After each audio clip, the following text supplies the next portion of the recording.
Hi there, esteemed audience, and welcome to another episode of Middle Grade Ninja. I'm your host, Rob Kent. As you know, I'm the author of Banneker Bones and the Giant Robot Bees, and its sequel, Banneker Bones and the Alligator People, and its upcoming, still yet to be revealed third, Banneker Bones and the, we'll find out, but it's a very threatening noun, so be excited. That'll be out early next year. Banneker Bones is an 11-year-old boy genius biracial boy detective who fights giant robot bees with blast of EMP blast and fights alligator people with a mech suit he invented with the help of his ever faithful 11-year-old cousin Ellicott Skullworth. If you're curious about it, and honestly, you've been watching or listening to the show for goodness knows how long. You like me, you like hearing me talk about writing. At this point, why wouldn't you go find out and see if I can do it? So check out Banneker Bones and the Giant Robot Bees as a paperback, an audiobook, and the ebook is free to download whenever you're watching or listening to this, wherever fine ebooks are sold. If you prefer a scarier story, I've got you covered. Because under the super secret pen name Robert Kent, I've written such books as All Together Now, a Zombie Story, and its follow up, All Right Now, a Short Zombie Story, as well as The Book of David, which is just the craziest 5-volume serial horror novel you'd ever want to read. It's about an atheist who buys a haunted house that then begins to give him religious visions involving flying saucers. It's 5 chapters long. Each chapter gets progressively crazier to where the 5th chapter, I can't believe nobody has sent me a letter or come knocking on my door, is really out there. So if you're curious, you want to see me do my Stephen King impersonation, the Book of David, like I say, is 5 chapters long. You can get the first chapter as an ebook for free whenever you're watching or listening to this. So the Book of David, Chapter 1 by Robert Kent. Download that, dip your toe in. If you hate it, no worries. You're not out any money, just a little bit of time. If you love it, well, come see me with money for chapters 2, 3, 4, and 5. You'll have a good time. Coming up on the Middle Grade Ninja podcast, honestly, your guest is as good. Your guest is as good as mine. We've got all kinds of fabulous guests scheduled, but we keep rescheduling, and I keep being wrong about who's coming up next. So just know next Saturday I will be here with somebody fabulous. I hope you will be as well.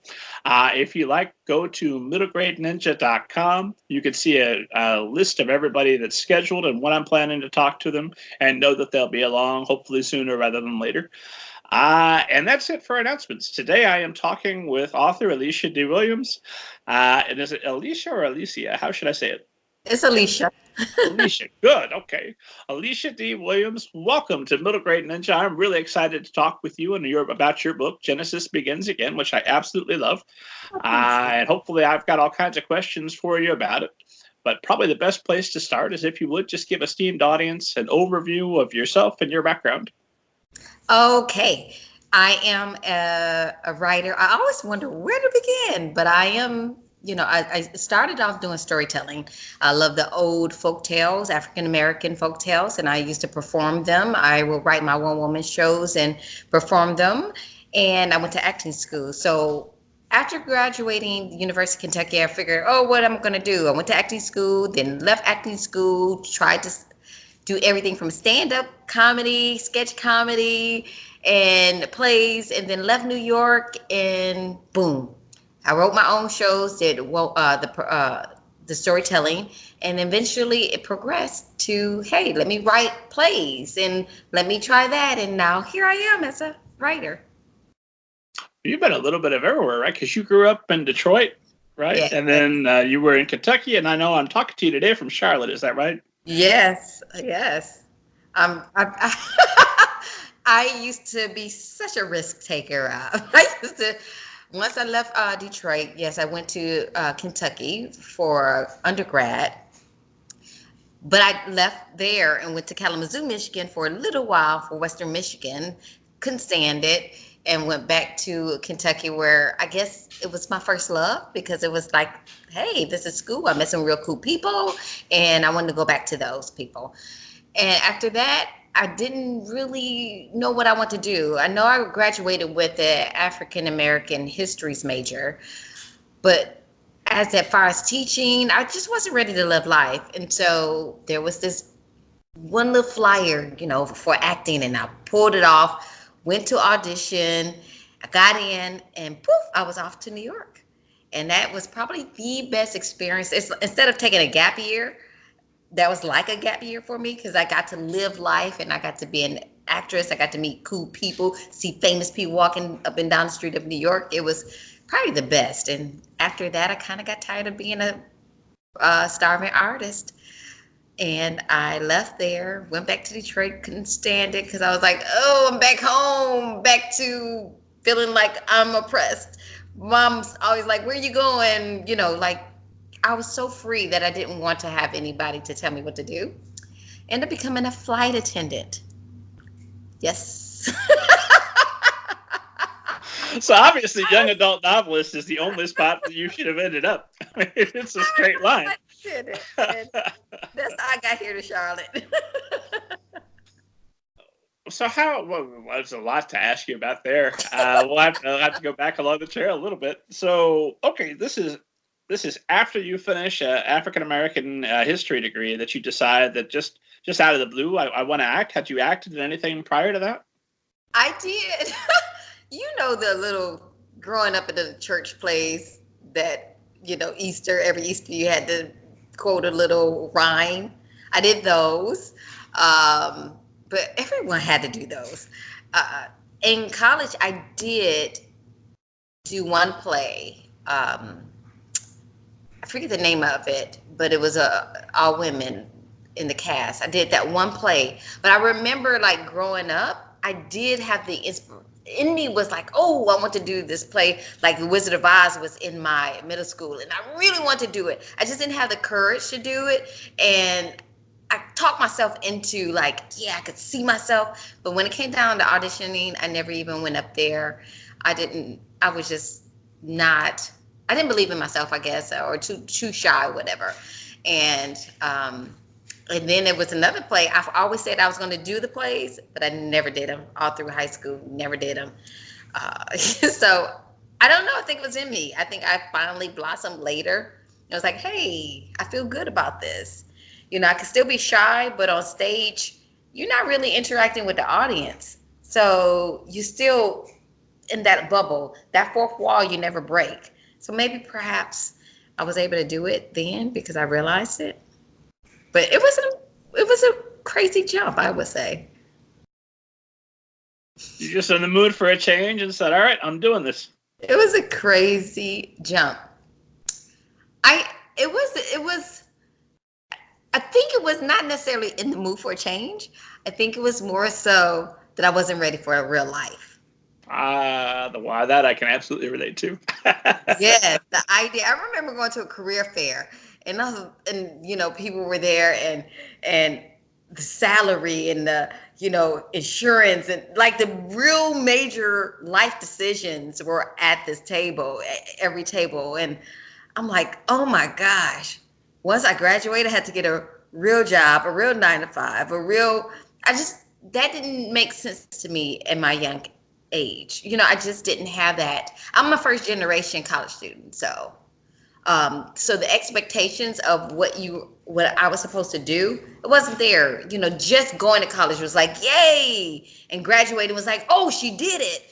So it wasn't like, we know how to guide your footsteps so you can live this life. It was just like, oh, I'm gonna try this now. I'm gonna try this now. I'm gonna try New York. I'm gonna try being a flight attendant. It was always this, I'm gonna try.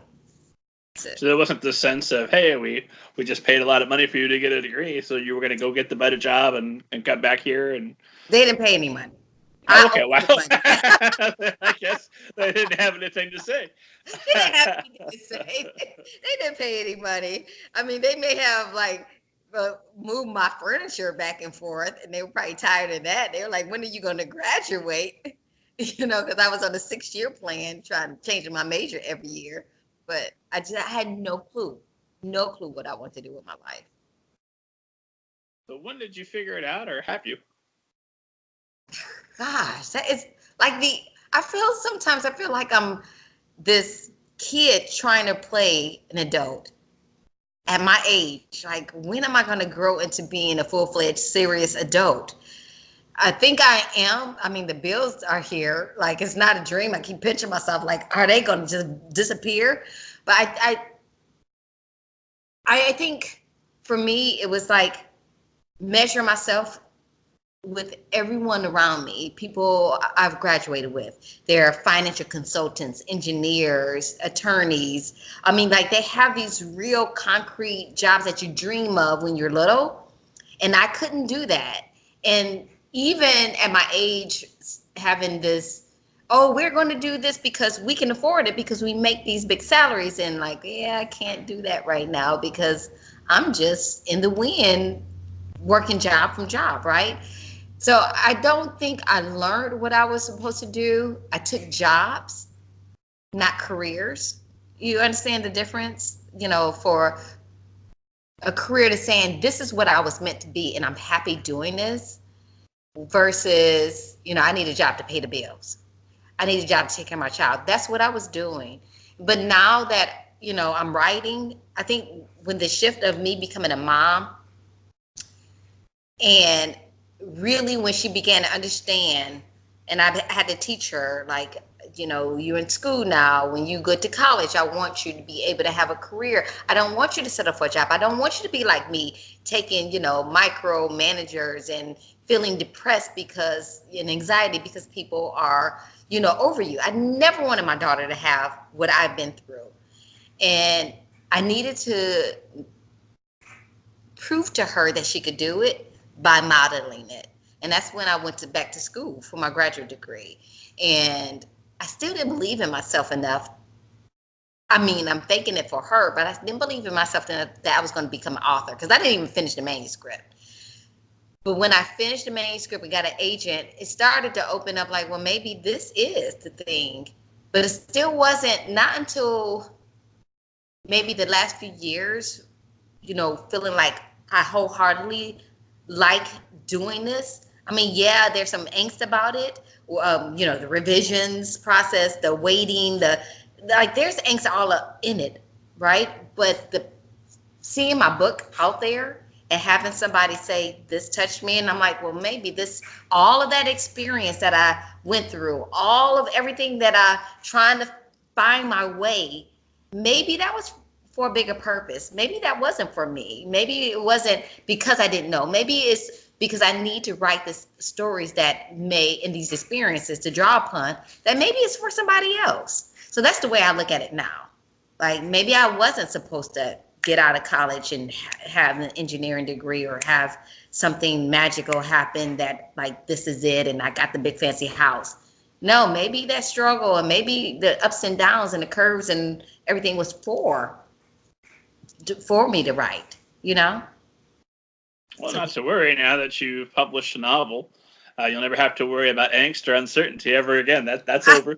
No problem. Now, you know, you got to worry about the next one, and then the next one. I like that. Like everyone says, each book is different, right? And how do I write the next book? And will they like it? And will the publisher like it? And will it measure up to the other one? Like, you have all these other anxieties that may become attached to it. I don't think it's like, yeah, I wrote one book and then that's it. Unless you're like Harper Lee, and that is always going to be on the shelf for Esteemed, that is always going to be on the shelf and surviving. And but the dream is to have that classic. But what if it's not? And what if it stops in 5 years? Nobody mentions it because something else came along and knocked it out the way, right? So staying relevant in this business is pretty much is where the next anxiety lies. Well, the good news is you're on the Middle Grade Ninja podcast, so now you're probably the most famous author that ever was. You're good. My worries are over. Yes. But the nice thing is, now that you've decided that you are, I assume, going to continue writing and produce more novels, you've got just a wealth of different experiences and stories to draw on, right? Yes. And it's so funny. The older I get, I feel like I have to write them down because things start slipping away from you, memories and experiences. So one of the best things that I need to commit to, I had a advisor who, during the time of being in school, made us write a list of 5 things: people, places, objects, secrets, and events. And you write the words for each one. So all your objects that are like, what these things, how can I phrase it that makes sense? Write a list like of these 5 categories that you wouldn't be the same without. So of course, my parents, my grandparents, like, or events of, you know, me skinning my knee or whatever. So I would write a paragraph a day on just choosing one of those and just write. And then it would conjure up other memories. Like, oh yeah, forgot that. So I need to do that, be more proactive in doing that, because I don't want those memories to slip away, everything I've gone through. Because my mama say, hey, remember that? And I'm like, no, how's that etched in your memory, but not in mine? So I have to like really go back and mine that well, because I need that well. I went through it for some reason, and now, you know, because I'm getting old, I can't remember them. So yeah, I do believe that. I do have a lot of stories, but then I think of, I had this breakdown last week. No, a couple of weeks I had this breakdown. I started writing a story a couple years ago before Genesis actually came out. And it is a book that's a major book that's already out, that came out. And I was like, when I came out, I was like, oh, God, it's so darn similar. Like, I can't write this book. It has some similarities to this, and this is a bestseller. And I put it down not to look at it. But lately, it's called me out. Like, I need you to work on me. So I'm trying to make it different. So I had this conversation like, oh my gosh, I'm telling stories. The well of stories in me, they're already out there. What if they're already out there? How am I going to be different? So I was listening to something about every story's been told, but it's the authenticity that you bring to it that makes a difference. So we have 100 Romeo and Juliets, but the way you bring your authentic self to that and the way you tell that story makes a difference, and it makes it true, and it makes it original. So I have to trust that the way I view this story and the Alicia-ness that I bring to it will make it different versus the one that's the simple. So no one can like, oh, harp on the similarities, because it feels so real to that person. Like somebody could say that about Genesis. Oh, the skin, it's just like the skin you're in, or something. But the authenticity of me bringing myself to that story makes it so much different. That makes sense? It absolutely makes sense. That's something I've been trying to drill into my poor writing students, and I teach at the Indiana Writers Center here. And I had one woman I'm so proud of. She just published her first short piece and a story over the summer. But she wrote me, and she was just very upset because she'd written this story about the apocalypse, and there was a movie that came out that was somewhat similar. And I just kind of broke it down for her and said, well, now, would you have cast this actor? No. Would you have done this? Well, no, not exactly. And they didn't tell the story that I told her, I've written 2 different zombie books. There are plenty of zombie stories already. These are mine. Right. They had the Rob Kentness up to them. So I hope that all of the authors out there listen to that, take that to heart, that we might have heard a similar story. I think there's only 7 major plots. So I think that's what Christopher Booker broke it down to, or maybe it was somebody prior to him, and I just read his version of it, probably. But the 7 basic plots, these stories have been kind of sort of told already, but we haven't heard your version. Mm-hmm. So we're going to talk a lot about Genesis Begins Again, because I have lots of questions about that. But I want to get to how you got to writing, because it's a bit of a journey that's not straightforward. And I want to find out how you got there, so the people that are listening and say, I want to be the next Alicia D. Williams, listen close, lean in. We're going to get to it. So you go off and you become an actress. How long are you an actress? And you went from Kentucky, just moved to New York. Did you know anybody out there, or did you just go there? I got accepted. Oh my gosh. I feel like 30-30. Have you ever watched, is it 30 for 30 on ESPN? Oh, uh-huh. This is what it feels like if you make me start digging deep, Rob. Well, if we get to anything you're uncomfortable with, just say, let's change the subject. like have me thinking the tears come. Well, I will admit the side story. But yeah, I got into the school and I didn't know anyone in New York. It just worked out. So, okay. Okay. Yeah, it worked out. I was about to tell you about the ex-husband and everything. That doesn't matter. But I once I got there, okay, I'll tell you. Quick story. Quick story. Okay. So I got there and I got married right out of college to someone I knew from middle school. And because I got married, we moved to Jersey City. We didn't know anyone, but met the person who moved in our building and met somebody who helped us look for an apartment. He decided, hey, I need to find myself. And I was like, I'm in this acting school. I got to go to New York every day from New Jersey, Jersey City, and you got to find yourself. So you're going to leave me. So he left me in New York. I had no money, and he went back home to Detroit. And it was some crazy, crazy things happened. I had no money. I budgeted the $300 I had, and I lived off of 55 cents a day for the bagel for the morning, and $1.50 slice of cheese pizza during the evening for lunch. And the lady I met that was a single mom, she took care of me. When I got home at night, she would save a meal for me. Yes. So I traveled back and forth, and there was a young lady from Russia. So I'm in the school, and I don't know anybody, but I'm getting to know all of us actors because we're all in our 20s, like 23 or whatever. So it was really great. I had a young lady from Russia, Anya. She saw me trying to calculate, like, how can I stay here? Because I can't go back to Detroit. I mean, where would I go? I have less than $300. How would I be able to stay another semester?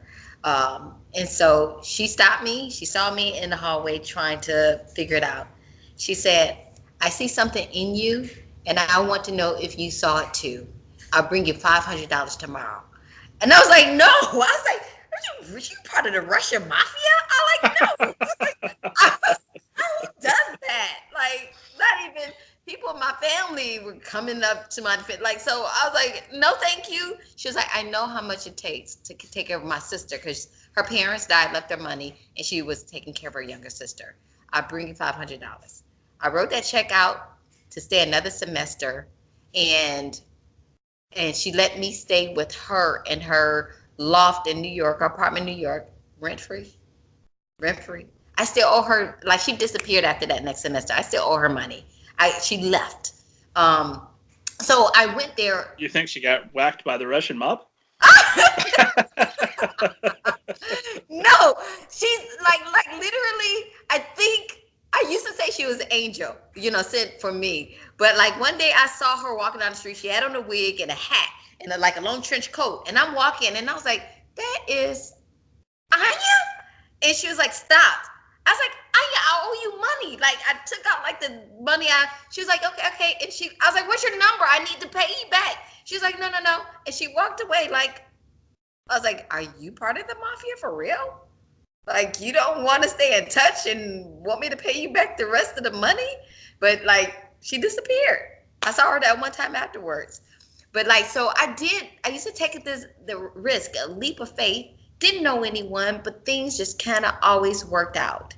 Even when I felt like I was hitting rock bottom, they worked out. I stayed in New York, did everything that I can imagine. Like, I enjoyed meeting. I wasn't an introvert there, obviously, because I was just like, let's do it. I did auditions that I know I had no business auditioning for, like for a model, only because they were going to Africa and I wanted to go to Africa. I was like, hey, I'll do it. They were like, no, you're too short. I was like, nope, not really. See me walk. Didn't make it, but like I auditioned for dance troops that I knew I wasn't capable of doing. I was so fearless in that age that, I just was risky, Had you been like that before, or was it once you got there that you suddenly found this part of yourself? I think that's when I found myself more so. I can't say that I was in undergrad. I was so much more me. I took a lot, but somehow in New York, after my husband left and me fending for myself, that my voice started to take shape. And I don't know if it was even a conscious thing. It was just a bold thing. Everyone in New York was doing something. You know, you're around people who are, auditioning for Broadway. You're like, I want to do it too. It was just the energy. You kind of get swept up for it. Like we used to go, my roommate and I used to go to the comedy club in Boston's comedy club. They found out that some of the guys found out we were actresses. We all did a sketch comedy group together. And then it was like, hey, y'all might as well do stand up. And it was like the most scariest feeling in the world because your stomach just drops right before. But they were so like, hell, let me help you write your jokes. People that are like you see in movies now and making it big. I'm like, yep, I did comedy with that person. It was just, I don't know if I was cut out for it, the late nights, or if I just needed my own identity, because I think me and my roommate just kind of meshed. And as I was developing my own identity, somehow when we did that, it was like just us two as a pair. And that's a whole nother tangent that I felt like I needed to escape it. That's why I went back to Detroit and left New York. Just because you needed my own identity again. Okay. Yeah, I was feeling like I was being swallowed into hers, and I needed to, I don't know. I just felt like I was like, whoa, whoa, whoa. I'm being crushed under this weight of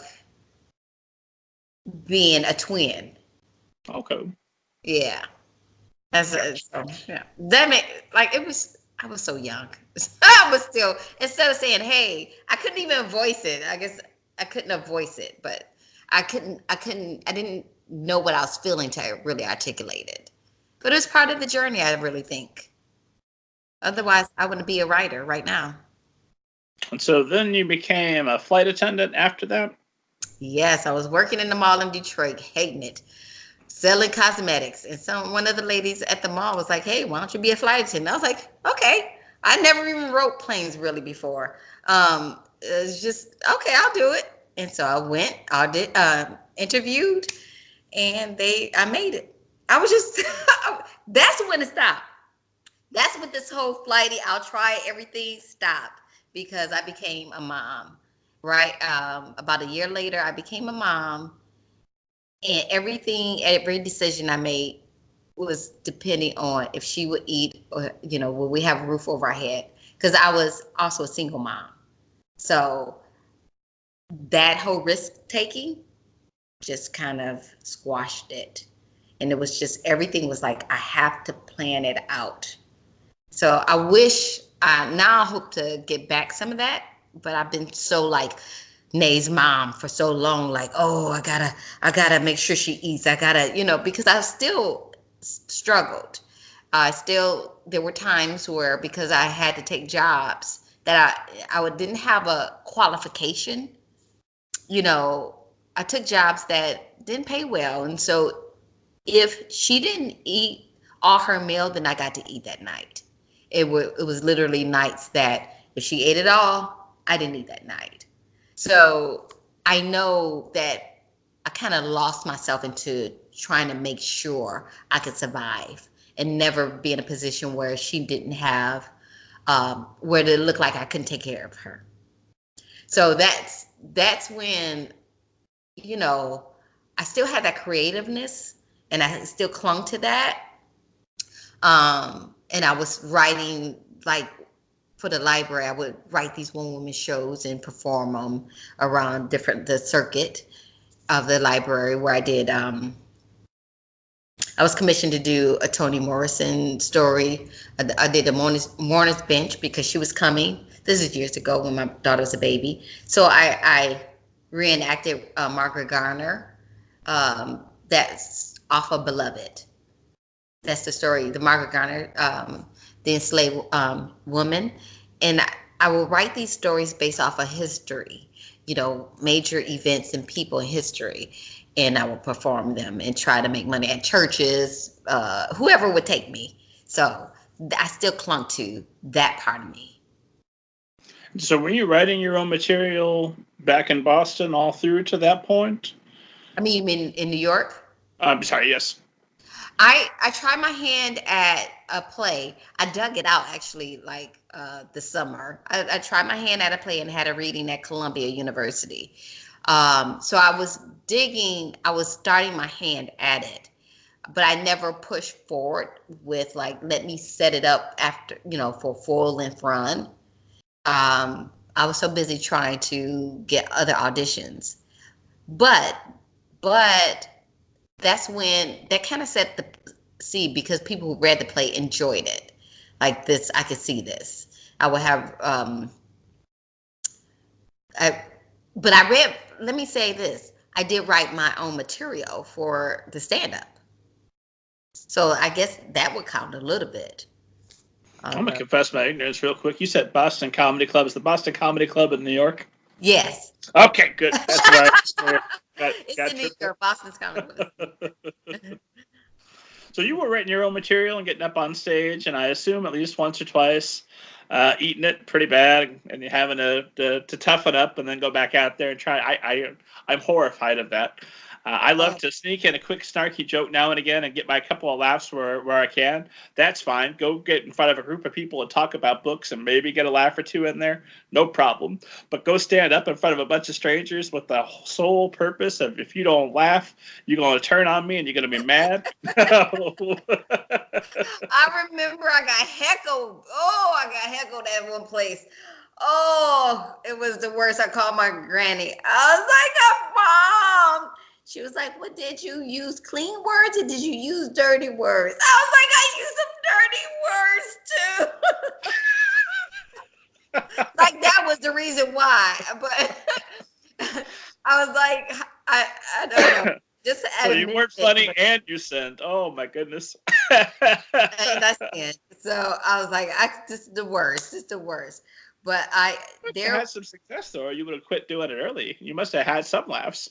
I did have some laughs, and that there'll be, but then again, we also had great people who, there's this Ian, he writes for other comedy shows, and JB Smooth, he's a big known actor. Like they would just sit there, like how to make the joke longer or how to make it punchier. So they would give advice, like after we do it, like, you know what you could do, and you can do it. And so it'd be because we had this family through the sketch comedy group, it was just more supportive, like how to help these two girls be funnier. So I had the success. But then, and a lot of my jokes came from growing up. So I knew where to draw my jokes from my own life. So. And there are several very funny moments in Genesis Begins Again. So I'm assuming some of that training is coming into play with your writing as well now. I'm so glad it did. I think Genesis was a lot funnier before the editing process. That'll happen. When do you start writing seriously? When did I start writing seriously? Uh-huh. So in graduate school, because I'm paying for it, like I got undergrad student loans and now I got more loans. I'm serious.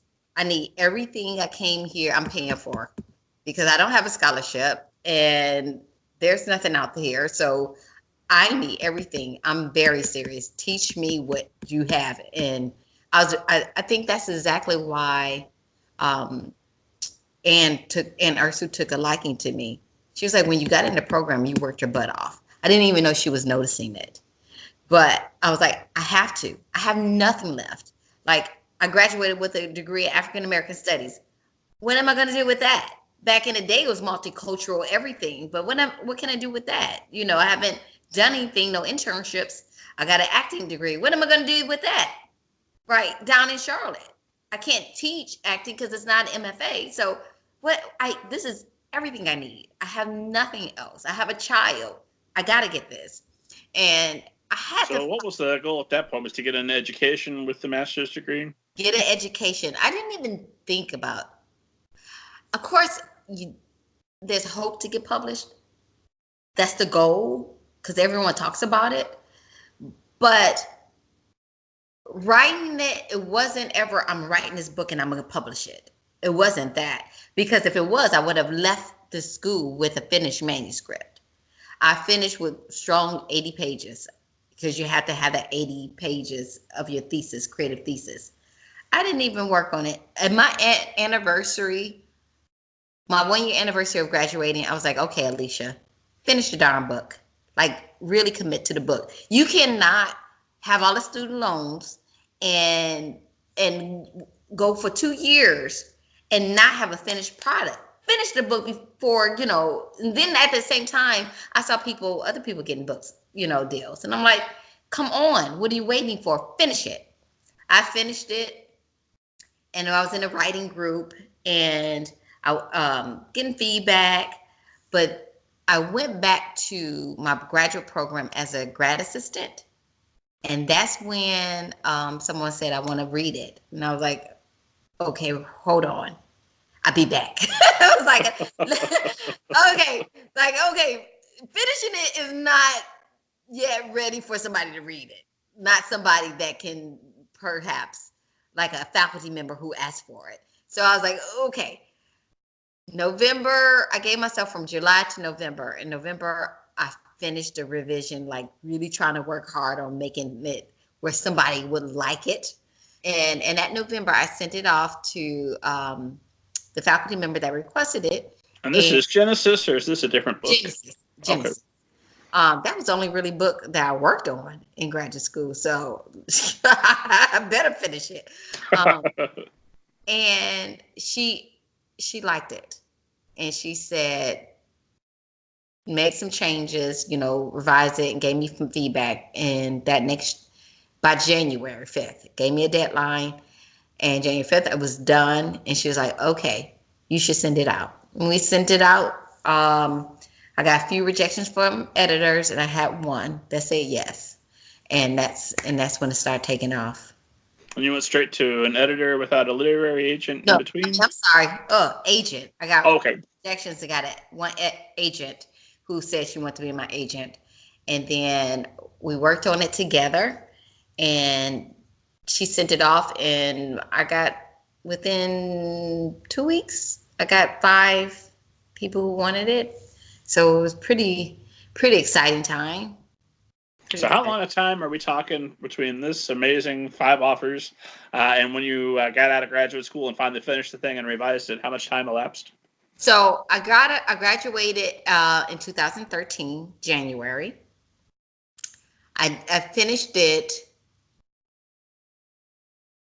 in January after working with, not finishing it. January 5th, 2015 is when the final revision was like, okay, let's send it out for agent. January 5th, I sent it out, and in 2 weeks, I got an agent.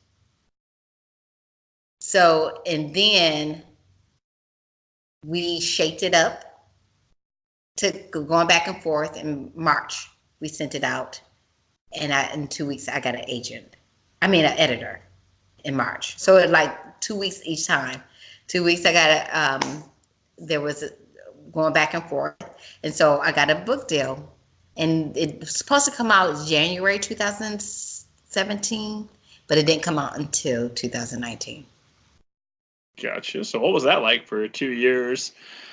Sitting on the book, not really being able to tell people about it until it's actually available and folks can buy it. Oh, no, the problem is Publishers Weekly came out, with the announcement, and I was so excited. I sent it out. I planned on it January. I was like, "Ooh, my book will come out. My daughter will be graduating. Oh, life is gonna be fantastic." Oh no, I would have told no one. if I known it was going to be on a delay. Because people will always ask, well-intentioned, you still working on that book? You're like, yeah, when is that book going to come out? I have no idea. It's like really the frustration of it. Like you just get tired of, so I'm like, shh, what book? There's no book. Shh. But you working, and so. Oh, just wait till the announced movie rights are sold. Like, I don't even, like, if that ever happens, like, goodness gracious, I don't even know how long that process, if the publishers take that long, imagine what movie people, I give it up for people who have to sit on that news. But yeah, with Genesis and the publisher, I think every publisher may work differently, I don't know, but my editor works on one project at a time, she says. Yeah. So. Well, that's great. You had her complete full attention, right? Hooray. So, like, when I met, we have the same editor as Jason Reynolds. So when I met him finally, I said, I hated you. He said, why? I said, because you're pushing out 3 books a year. My editor, Caitlin was never going to look at my book with you pushing out 3 books a year. It kept pushing my book to the side. Like, can you slow down and give somebody else a chance to get published? He was like, true. I get it. And so, I had all of this, like, where do I fit down the line? Because they don't communicate these things to you. So it was a lot of waiting, and there's a lot of hungry nights, because once you get that money from the advance, it's gone. Because you're not living like a author, you don't have a deduction, so IRS had his hands out and give me, and then you're like living from paycheck to paycheck, so you kind of pay off some bills if you have those, and then you're like, oh, it didn't stretch. I thought I was going to be living on the high horse on my gold-plated, using my gold-plated, computer by then. But it's such a long wait that in the paychecks, dry up, and you're just full of anxiety. And that's how it was for me. It was just a lot of anxious nights, waiting, grinding my teeth, trying to work on something else, and I think for me, novels take long. And I'm still learning my process, because Genesis is my first book, and my process started in graduate school. So it's still learning how to write a freaking book. But I thought maybe if I could do something shorter and sell something. So it was this writing out of desperation. Like, maybe if I can churn something out real quick. And it wasn't the best work. So that's why I wasn't selling. So you're getting frustrated. Like, this has got the greatest story ever. How come you're not buying it? And you just can't even see it, because this, all this, you have all this extra noise in your head. Oh, God. So what is your writing process? I'm still learning it. So I start with an idea. With Genesis, I started just putting stuff on the page and trying to figure it out. And I had help with that, because I had advisors like, what is this story about? You need some paragraphs breaks. You need some dialogue. I didn't know what I was doing. But with the projects I'm working on now, I usually start with the idea with this character, and what is not necessarily a what if, but with this character and this theme that I want to play with, right? So I web out my antagonists, like, what do they want? So like with Genesis, there were 2 different things that resonated with me in graduate school. What does the character want, or they'll die? What are they to die for? And I figured that out relatively quickly after I found out what the story is about. Like, she wants to be beautiful like mom. Like, if she could be beautiful like mom, then dad will love her, and she'll save her family, right? And then it'll cure his alcoholism. It'll, it'll it'll be the whole miracle, right? he was like, "Oh, you're so beautiful that I don't even want to drink again." Right? Oh, that away. Yes, I love you. No more for that. It's like that's how I was like, ah, like if I'm beautiful, then it heal the world. And then what are these challenges that are going to get her there, right?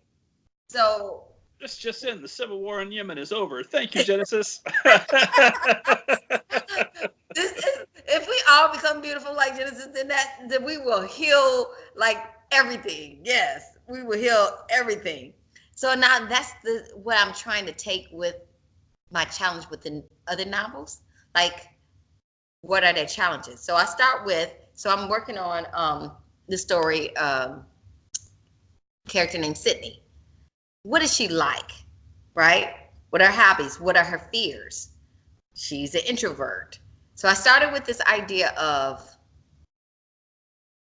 I have this character and something happened with my daughter. How can I connect the two? So my daughter, it was a big thing here in Charlotte where, police officer killed the football player who was needing help. So, and there was protests. I know that my daughter, and I know I won't be out there in the streets joining the protests. Like the anxiety, she deals with depression and anxiety. So I know she wouldn't do it. And I know I'm anxious too. And I know that we want to be there to support this cause. But how can we do it if we know we can't do it that way? So I had the idea of Sydney, how would she support something like that if she just can't do it? And that's how it bloomed, like with that idea. What are the things that could happen? What if she can't do it? How will everyone else treat her? Or you betrayed the cause? These ideas that might happen. So I start branching out the possible things and drawing it out. But the problem is with me, I do the same thing over and over. I keep branching out over and over, and it grows. So I'll write like something with that. It'll grow. Like I have to repeat the process. I just can't do it one time. And it'll look the same in every notebook I pick up. Like, isn't this the same process you did over here? Yes, but I'm still thinking about it. I'm still keeping it alive, and I'm still thinking about the different characters and who will stop her from getting to this point of, I need to find my voice, right?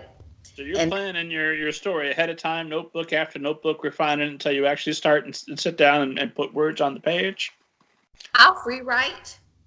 It's a hot mess, but I'll do that. I'll do my thoughts a lot beforehand.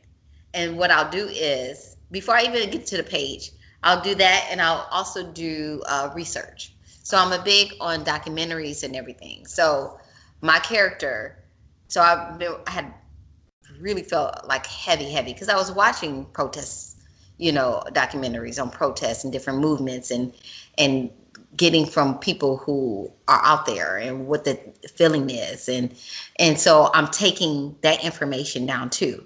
Very much like I did with Genesis. Like, even though like with Sydney, even though I know firsthand what my daughter won't do or what I won't do because we're anxious, I don't know somebody else who has been in that situation. With Genesis, I'm dark. I have experienced colorism. I still experience colorism.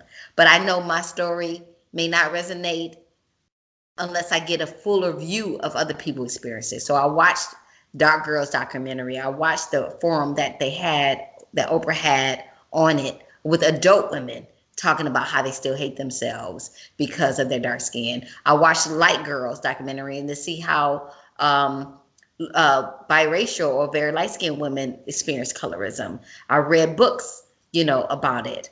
So, just because I feel like I'm close to the subject, just like Sydney, I feel like I need to research it even more and hear authentic voices who experience it. So I do a lot of that. So I don't know if you can see, I will journal also like the character. Moving over just to the center, if you would, just in front of your face. Otherwise, I think Skype will cut it out. There we go. Okay, so just long, freehand. Is that whole journal filled up?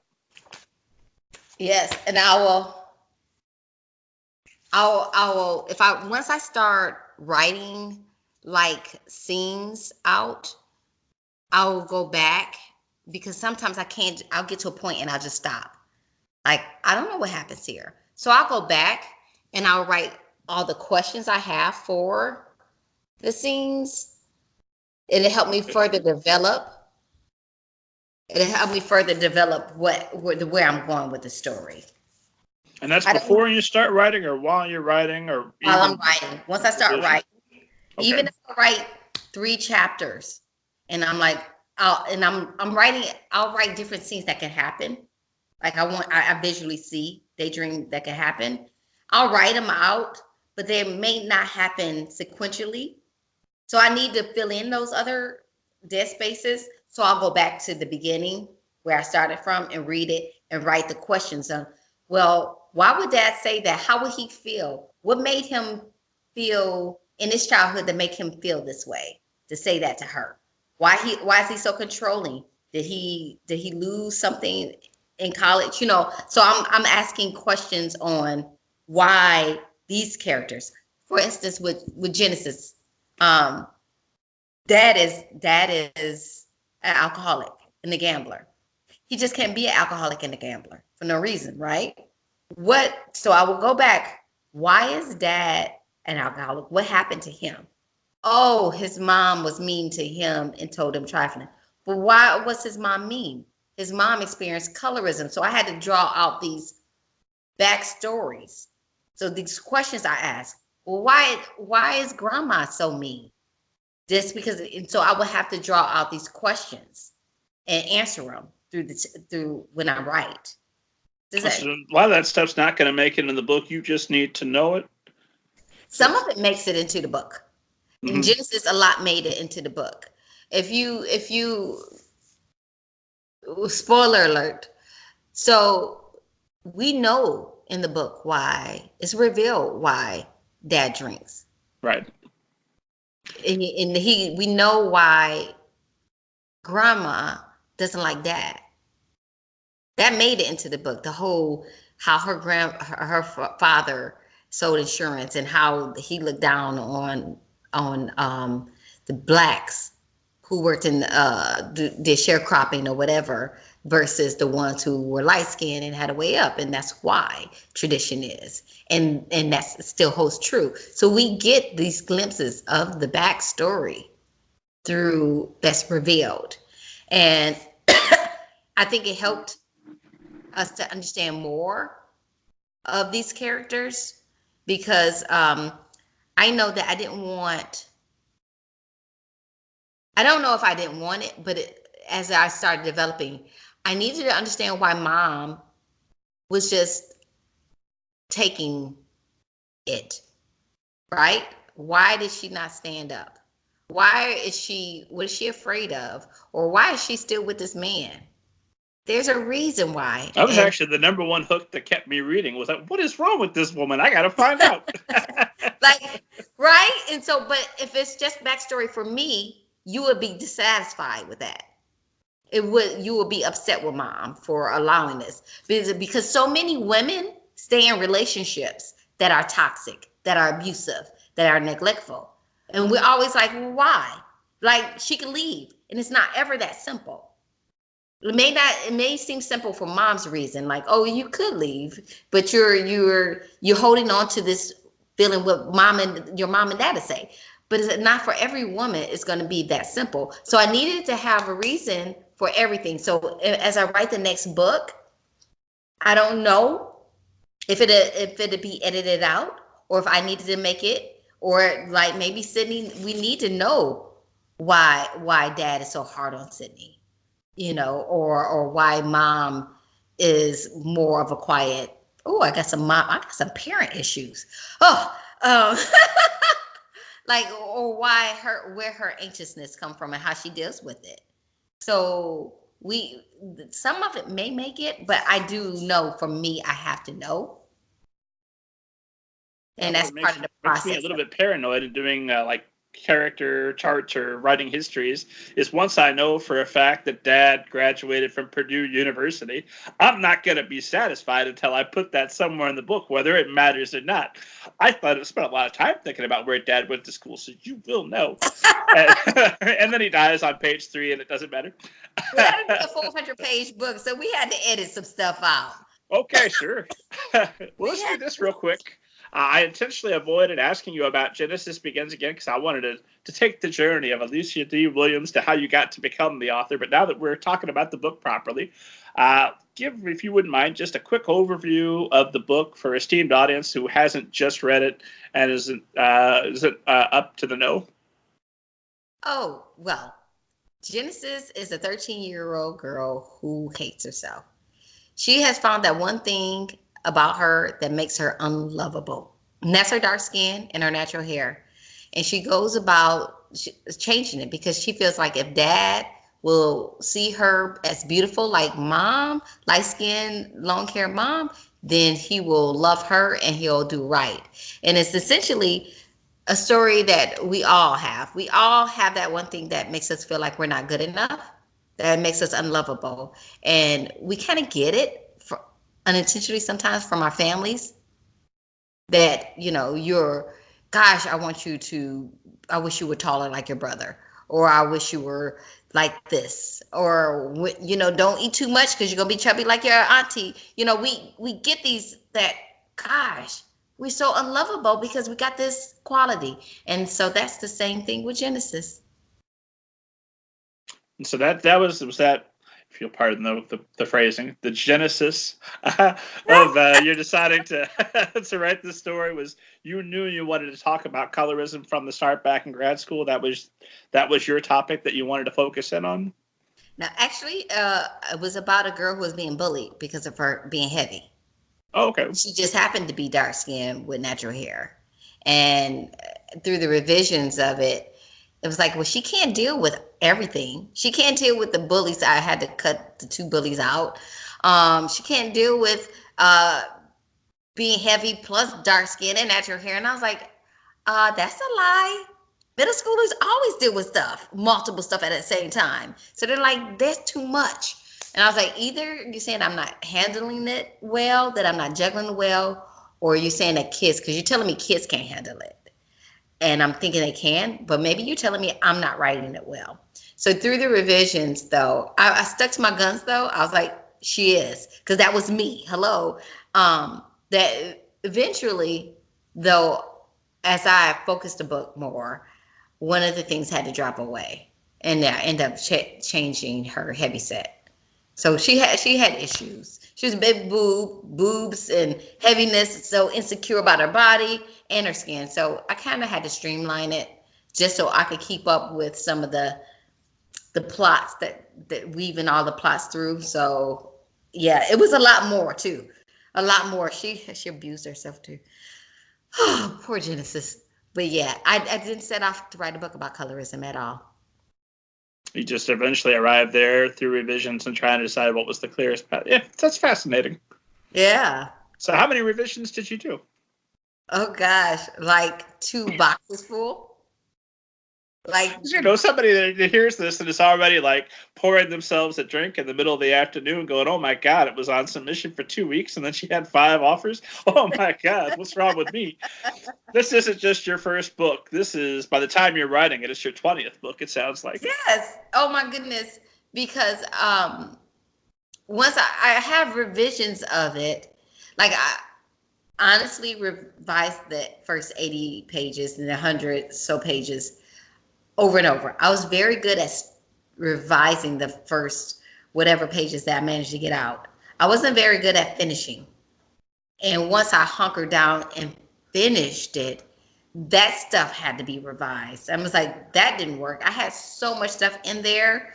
Genesis had 2 bullies in there. There were other characters I had to cut.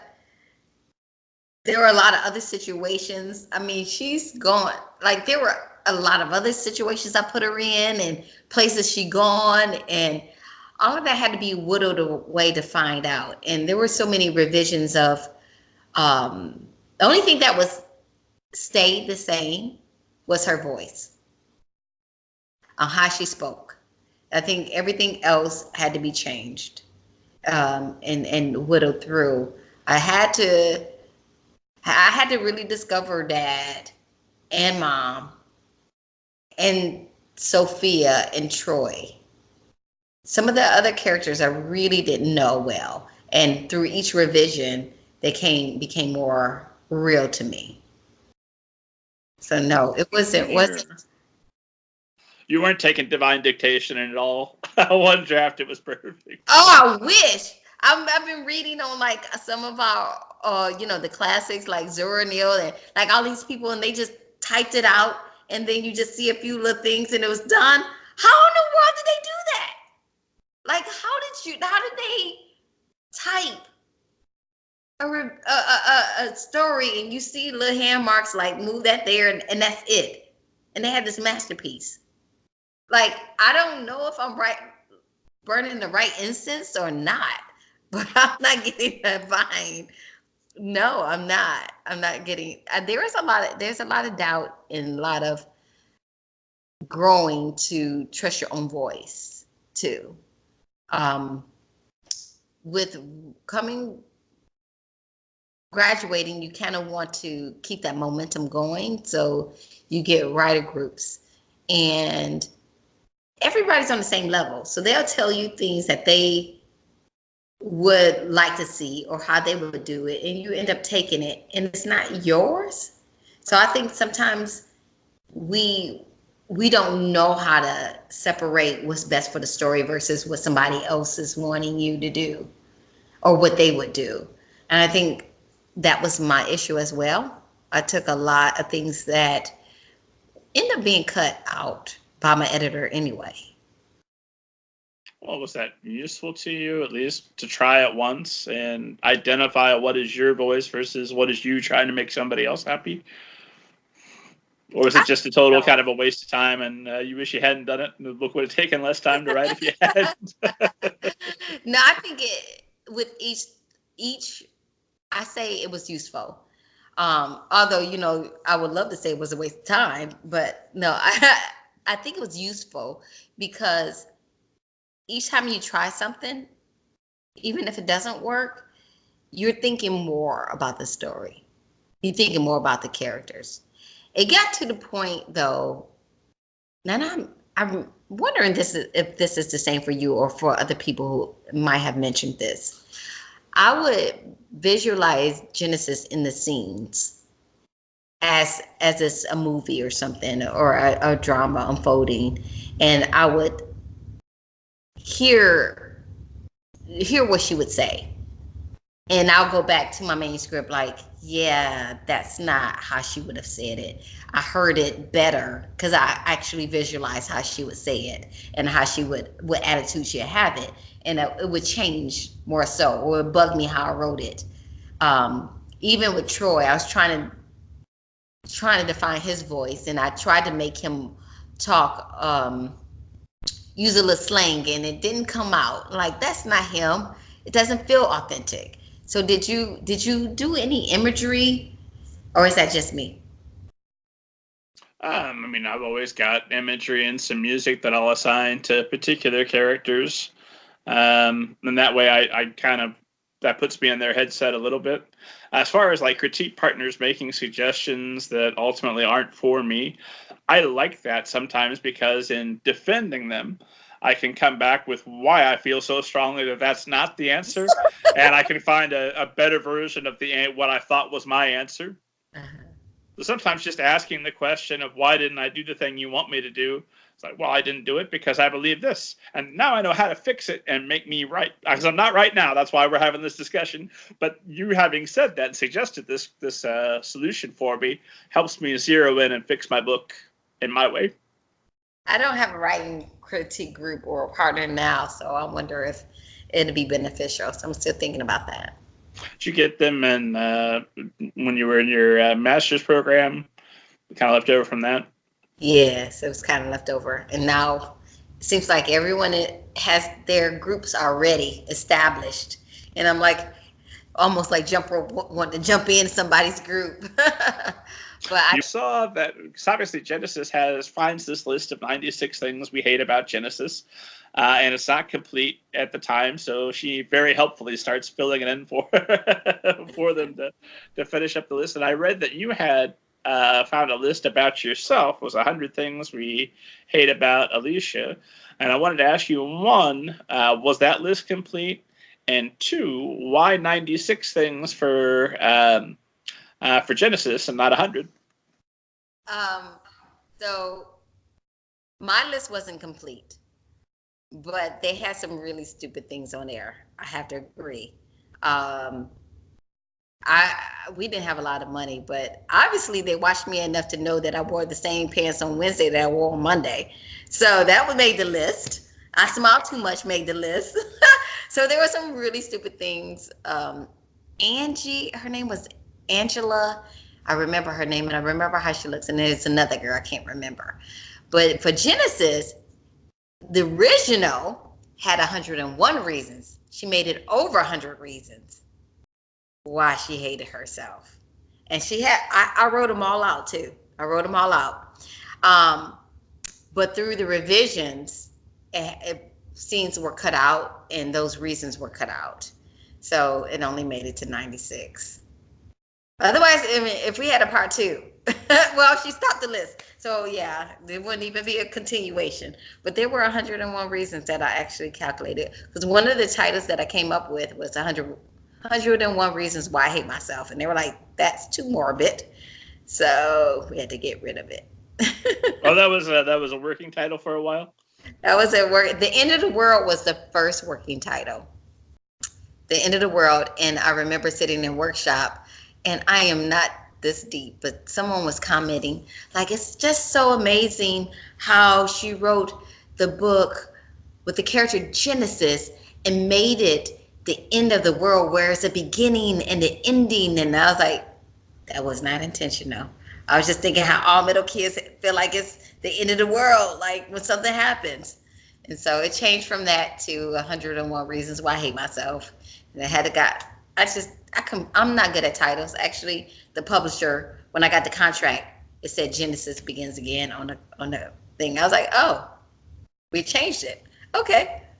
Oh, I wondered. So it was always, the character's name was always Genesis. Mm-hmm.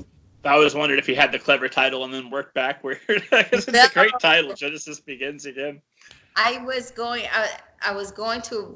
at visiting a school, and I was just looking at the names on the cubbies, and I came across Genesis, and I said, Genesis as a first name?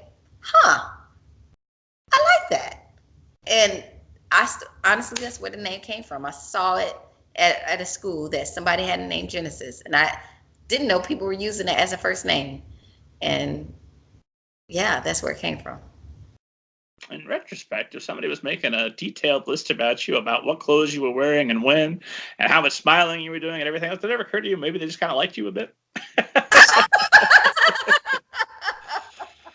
That's a lot of work they were putting into that hate. I was like, I don't understand. Like, is everybody getting a list of reasons? Why me? Like, I could not understand what I did to these girls so bad, so offensive, that they would notice me and then slide this note. Or I don't forget how I got the note, but like, I promise you, I think it was because there was a guy that I was friends with.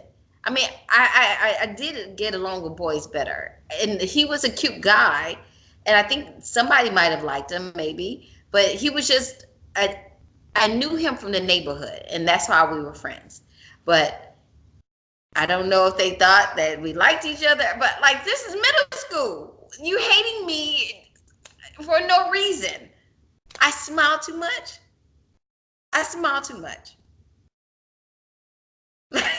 I don't have an answer. I didn't write the list. That wouldn't be on my why I hate you list. That would be like, oh, that would be my positive attributes of Alicia list. Smiles a lot. That's nice. Oh my God. Like a list of 5 hastily scrawled things. Like, okay, that's legitimate. You probably do hate me enough to the point that you wrote 5 things, but 100? 101? Yeah. You're thinking about me entirely too much. Like, where were you thinking, like, sitting there, crouched together, like, yeah, and number 5, put this down. Like you really thought you observed me for days? There's a lot of people that they could have also been hating during that time that got skipped over so they can really focus. Like, I wish I could remember the last names. Like, yeah, what was that list again? That'd be really petty. That's what I suspect. I think somebody had a secret crush and they're just like, oh, I hate her so much. You know what we're gonna do today? We're gonna spend another afternoon just talking about how much we hate her. I hate her perfect hair and how it flows beautifully over her shoulder. And I just think about it all the time. and little Alicia was everything but. I was heavy set. Of course, my hair wasn't getting done because we were poor. Like I was quiet. I was friendly though. I thought I was. You know. Yeah, I guess I would hate me too. Look at all that chunk, all that love to. Yeah, I would hate me too. Look at her. She's cute. In retrospect, you agree with them. She's cute with all that cute smiling she doing. I guess that's a reason to hate my cute smile. No. At some point, though, because you have these issues that you preserved and you've written about and bequeathed to Genesis, like all my hatred, my self-loathing from middle school. Now that you've given it to Genesis, can you let it go, or is there still some of it left rattling around in your subconscious, despite having lived a wonderful life and gotten beyond middle school? Is it gone? Did you put it down and it's gone from you, or is it still there? It'll be there until I need it again. Like, and there may be another story I might have to conjure it for. So it's not in me. Interesting though that you mentioned it. The colorism became too much while I was writing Genesis. So you deal with it and you just ignore it like all your life. You know it, you recognize it. You just kind of close off to it. But when I was writing it, it was raw. Everything was raw again. There were instances where it was just too much and too as an adult. So my cousin is very light, where you can tell if she was multiracial or Latina. You couldn't tell anything depending on how she wears her hair. But she's African American. She's just a very light skin, and her hair texture is different. And we went out to meet someone, and the waiters, I'm sitting right next to her. They asked her what she wanted to drink, and they never even asked me.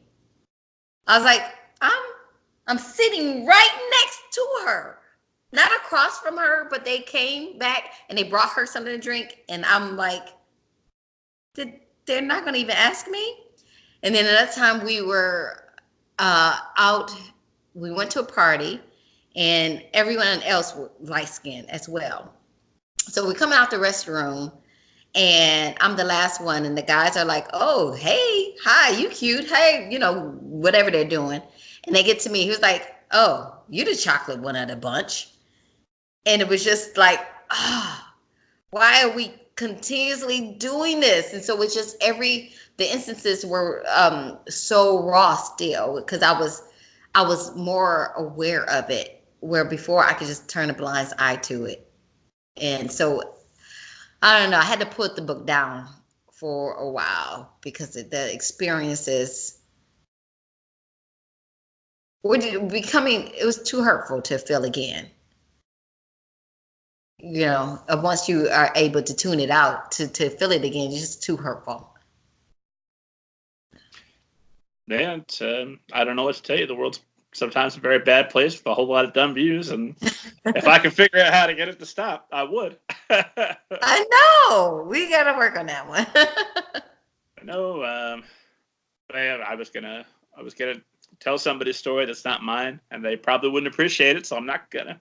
But I will say that one thing that I changed, as I mentioned at the start of the show, as I do every show, that my character Banneker Bones is a biracial boy, and the cover currently is a giant robot bee that looks kind of suspiciously like a Batman type cover. That's not an accident. But the first cover, we had Banneker on the front, and when I had the cover illustrator work on it, I sent him a picture of my son, who's biracial, and extremely light-skinned, at least at this point, from age 0 to 5, very light-skinned. We'll see what happens. And I said, well, just make Banneker look as much like him as possible. And then I had complaints from kids telling me I thought Banneker was biracial, and this kid's white. What's the deal? And I was like, well, there is no winning. There's no shade that's going to make everybody happy. So let's take him off the cover and let's put a giant robot bee. And you imagine, whatever shade you want Banneker Bones to be, that's the shade he is. So long as you understand that this is not a white child, I've gone out of my way to make sure you know this is a biracial detective. Mm-hmm. Which is not equivalent to the abuse endured by either you or Genesis. It's just what I had to contribute to the conversation at this point. But your son will have that abuse. Yes, I'm sure he will. On the other extreme is not to be neglected, to override. I mean, my colorism is we tend to focus on colorism against dark-skinned people. And it's very prevalent, but I do understand, and I can't even imagine the colorism and the hurtfulness that happens to light-skinned people. Like the accusations of your privilege, or which I'm pretty sure people admit to their privilege, or you think you better, or you're thinking, because when you look at the documentary, the torture, they get their hair pulled on because you think you're cute, or you have colored eyes, and the abuse that they get, or being ostracized for it. So that's something to explore too. I try to do a little bit with Mom, but there's so much more that I could have gone into with her story as well. So like, I do know that I touched on her growing up, but also, her mom didn't want her to play outside and get dark. And there's so much more to it that they experience, that I think, including that, I think that's what maybe your audience is like, I need to see that reflection, not so much the whiteness of it. I need to see the brownness reflection, because we don't see ourselves enough. And that's a whole group that you don't even have a lot of literature on. So I think that for me is them screaming to say, just make it recognizable enough that I can see myself. Yeah. It makes sense to me. But although as I was reading Genesis, I grew up, obviously I have not changed much since I was a child. I'm still heterosexual, white and male with blonde hair, blue eyes. And I identified with Genesis' journey because, of course I found reasons to hate myself all through middle school. I don't know of that many adolescents who didn't go home and look in the mirror and go, oh, I hate you.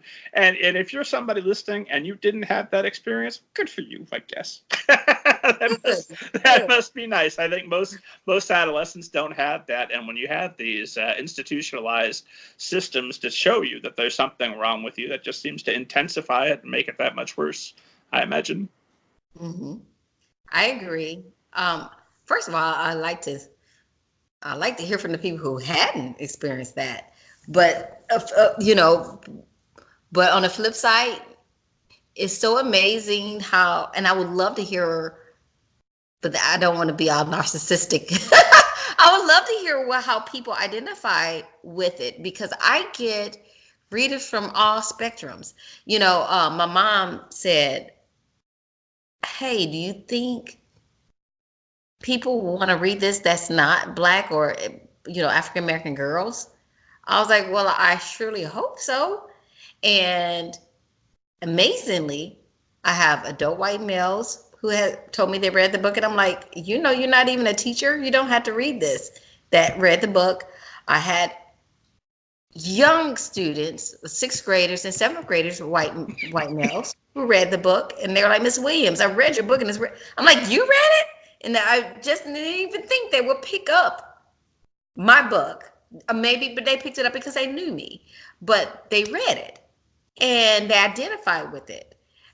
So I mean, from the far spectrum to the people who feel like you wrote my colorism story or my self-hate story. I mean, I'm just amazed that the readership, I can't peg it to be this one reader. I'm blown away and I wonder, like, wow, there must be magic mixed in because you can identify with it. And I'm so honored that whatever's in there, that people got something from it and see themselves.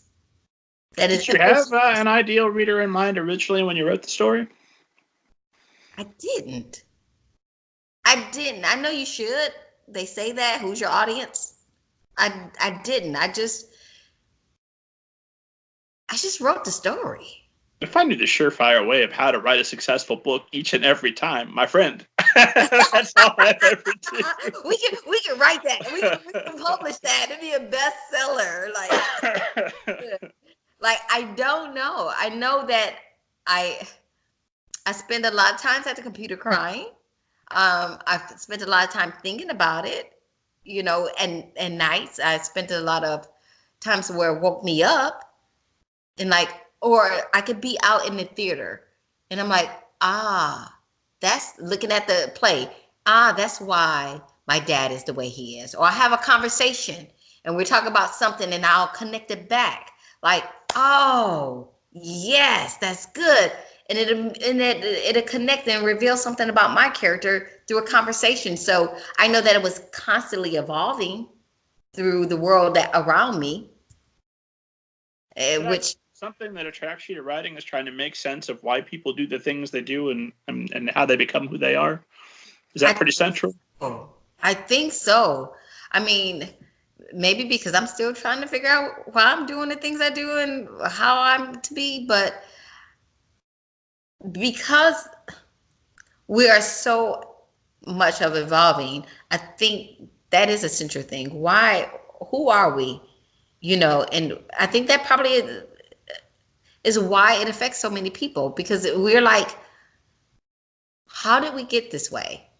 And maybe that's how I am. And we see the humanity in that. Like, we all are trying to figure out and make sense of our backstory of our lives and why we make the decisions. You know, I had a adult male said to me, he said, I was so mad at the dad. I was so angry. But it made me realize that how my daughter must feel when I make some promises and break them. And I didn't even make that connection. Yeah, dad makes some promises because he's the alcoholic. Like, you are a man, you have, you're in a marriage, you've got a good job, so does your wife. You're not suffering, you know, everything is successful in your life, but you've broken some promises. And you can identify with somebody that is, you know, doing the same thing on a different level, right?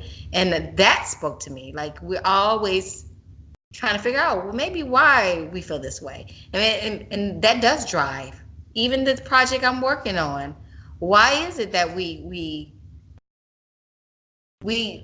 act the way we do? Not just, it just can't ever be we just act the way we do. It's a reason why. There's a reason why those girls wrote 100 reasons why they hate me. And this can't be because they like me, right? Or they're jealous of me, or they see something in me.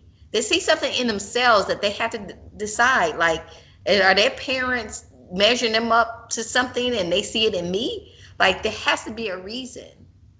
And I do think about that. Maybe that's a Libra in me. That's a Libra. Why are we here? What are we evolving to? Who are you? Like, and it probably is, but there is, and that's what I do search out in some of my stories. So usually, I'm assuming, just based on our conversation, you will always start with a character and worry about plot secondary? Yeah. Like, you could say Genesis wasn't plotted out, it's character driven. And Sydney, my story with Sydney is kind of have the essence of where I want the story to go,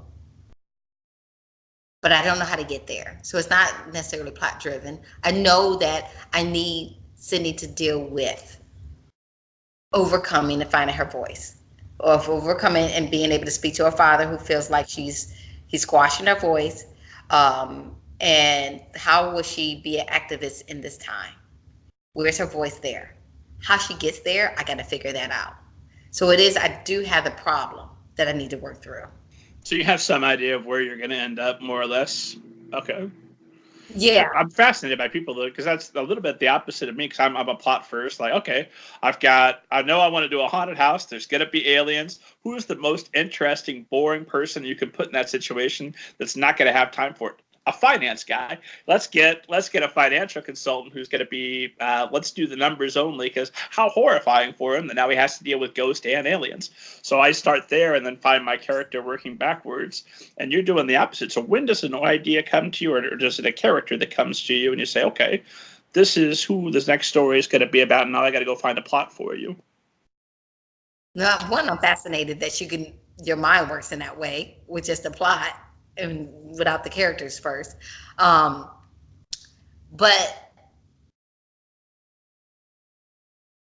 I don't know. Let me think about that. I do see my character, and I know excuse me. I know where I kind of want it to go, but I see, instead of plots, I see smaller scenes. Okay. So I have a scene, I see for a while, I just see a scene where there's a confrontation, right? And then with her and her dad, I see a scene where she has to confront her mom, like, you're not speaking for me, you know. I see a scene where she is confronting the idea of wanting to be at this march or at this protest movement, but runs away, and how she deals with it. So I see the certain scenes. I don't know what comes first. I don't know, like, my beginning, middle, and end yet.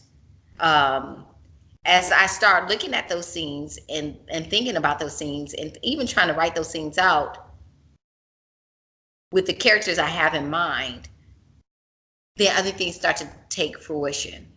More scenes come as I start plotting out what makes her afraid, what makes her, how did I do that?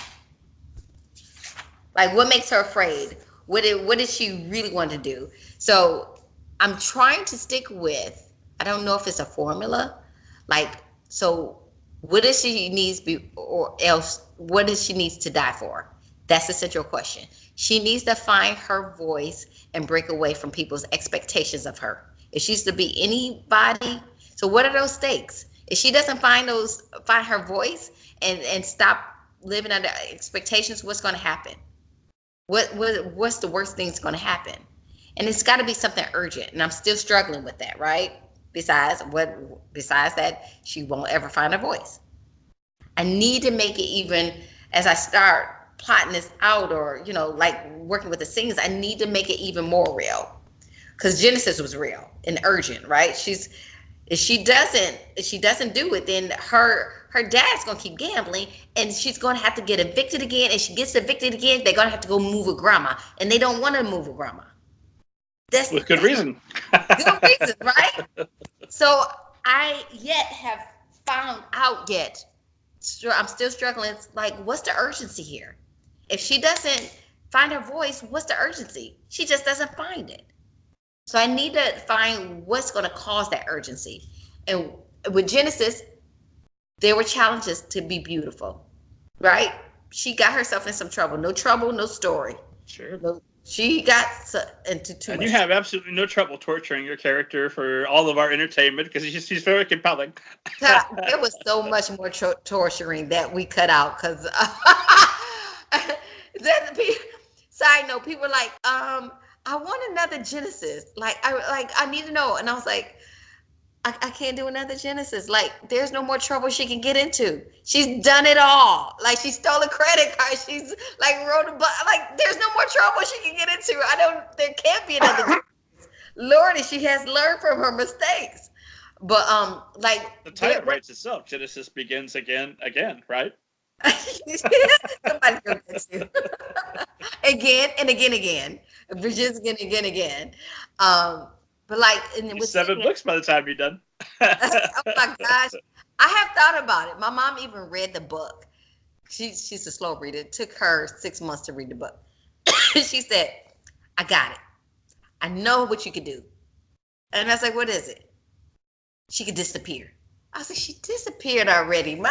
She's gonna plot it out for me. We'll see if it's worth me writing again. But I would love to. Write another Genesis, a companion novel, but it has to feel real for me. I just can't do it and push it out. You know, I'm not prolific at all. I spend too much time really marinating on the stories first. And like I was saying with Sydney, I'm struggling to figure out what's at stake and what trouble can she get in.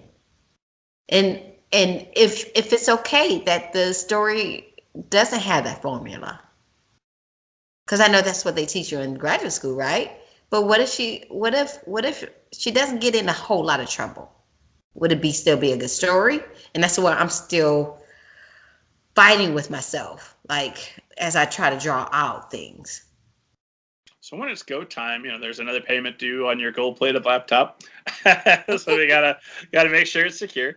When it's time to really get into the story and write, what does that look like for you? What's a writing day look like? Now that I'm not teaching full time, I come home, take a break, mental break. I'm trying to get back in the gym, so I'll either go to the gym for an hour, take a mental break, and I'll write from 5 to 8. So I picked up this manuscript. And what I did was I looked at what I had and salvaged what I liked and threw the rest away. But I'll just write. Like away, or just put it in another file where you can access it if you need it? Yeah, it's in another file. I always label draft 1, 2, 3.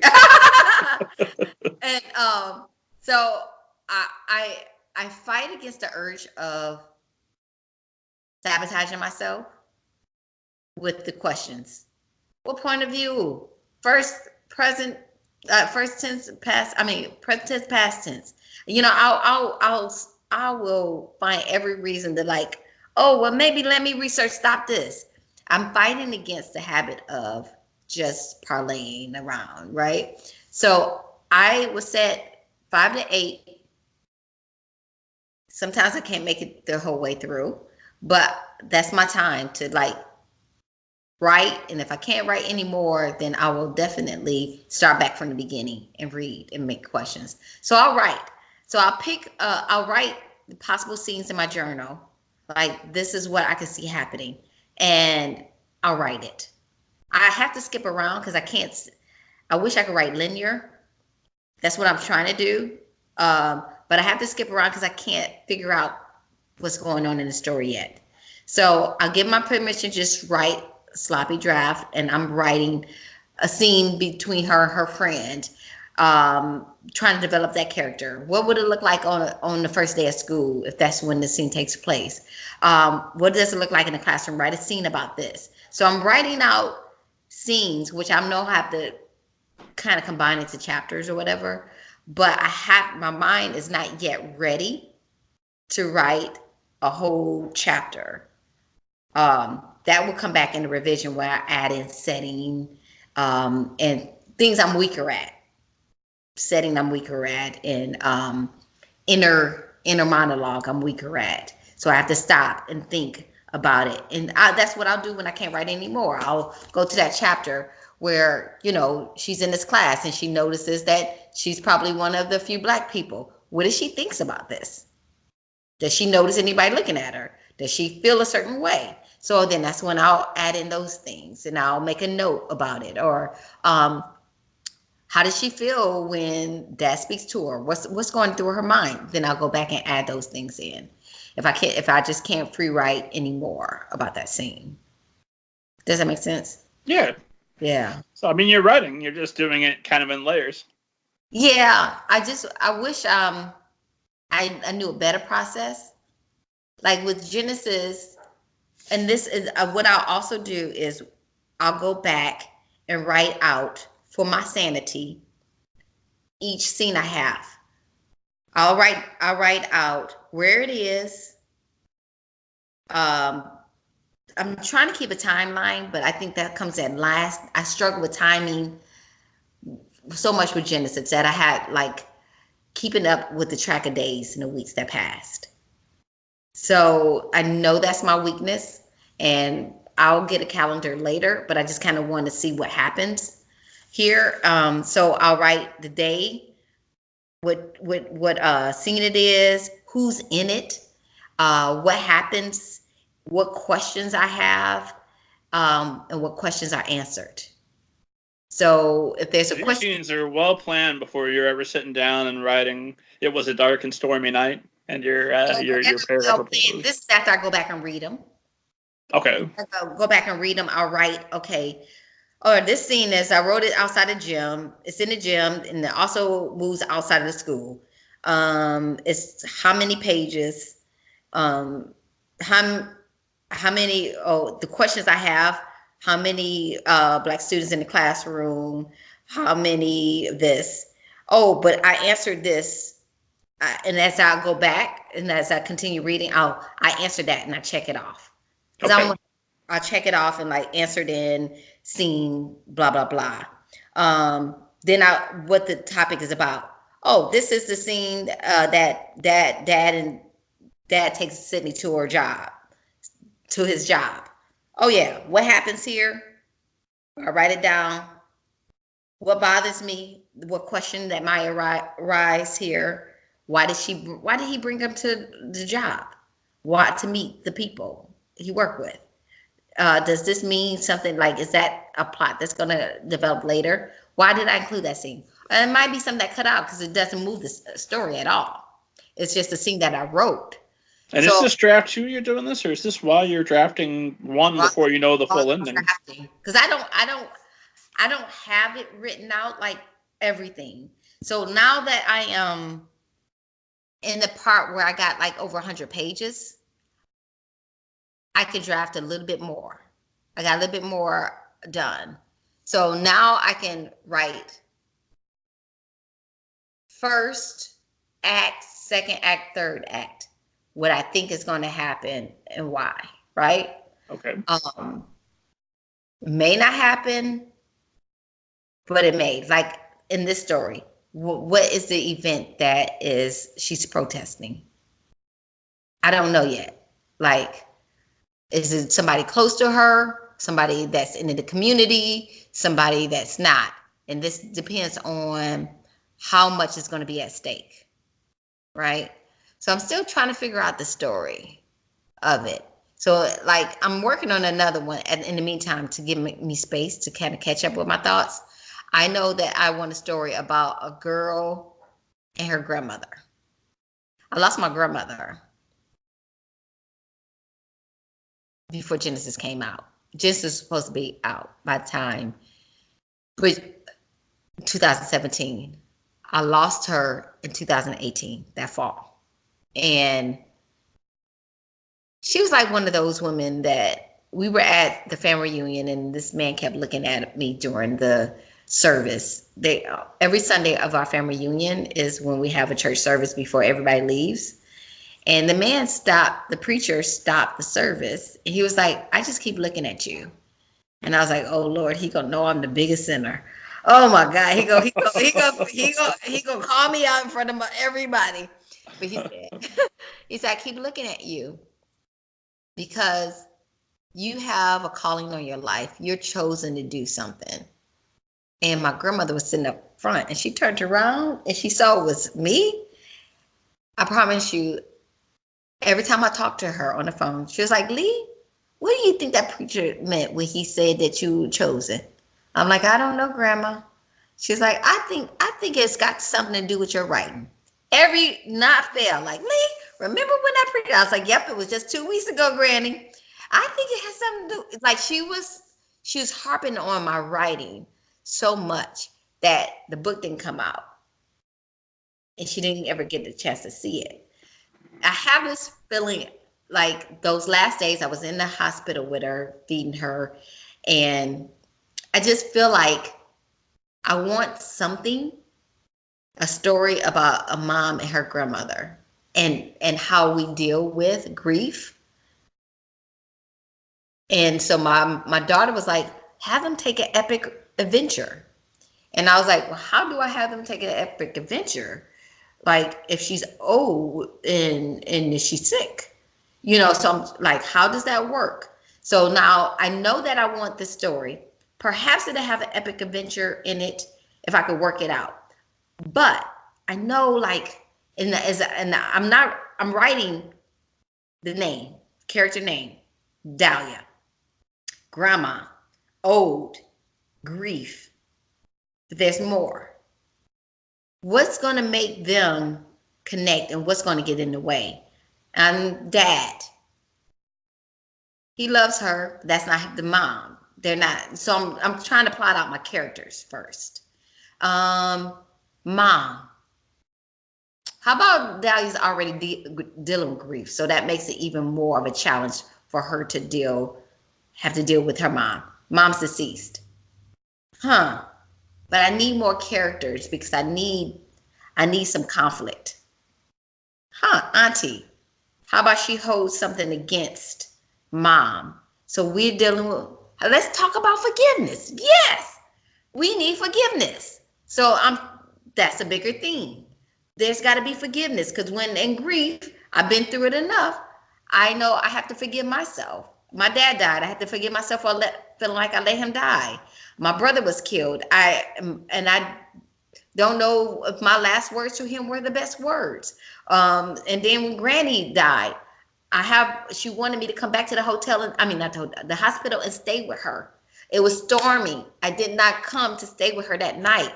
And I was like thinking I had more time. So forgiveness, like my granny left messages like, I need you here. I'm scared. I did not go to the hospital because of freaking storm. And how come I could and I did not have that opportunity to stay with her.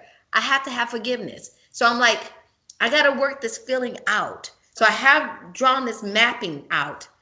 I need to know how am I going to get to grieving at the end, but forgiveness. How does this aunt settle with her forgiveness with her? How does Dahlia settle with her forgiveness of forgiving herself that her mom died? So I'm trying to figure out this. Like I am drawing it out before I even write a story there with this one. And I'm trying to figure out. So then I moved from that because I still don't know about this epic trip that my daughter suggested. Like how can that would sound so great, right? And that would be the trouble I'm looking for, right? No trouble, no story. She sets off on this in what if the major theme that Granny's hospitalized. So yeah, that'd be great. How can I make it work?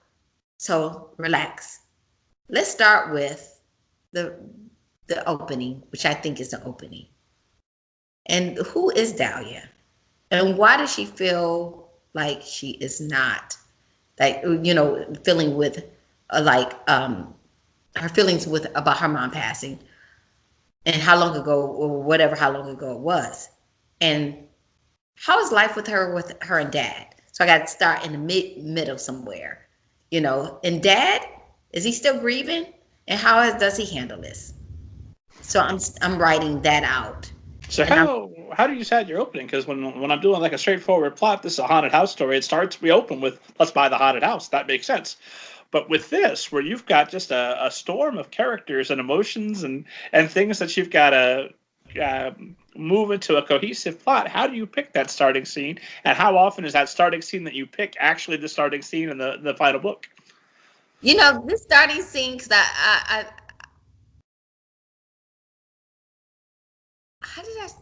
I just started with her. Her Dahlia just speaking.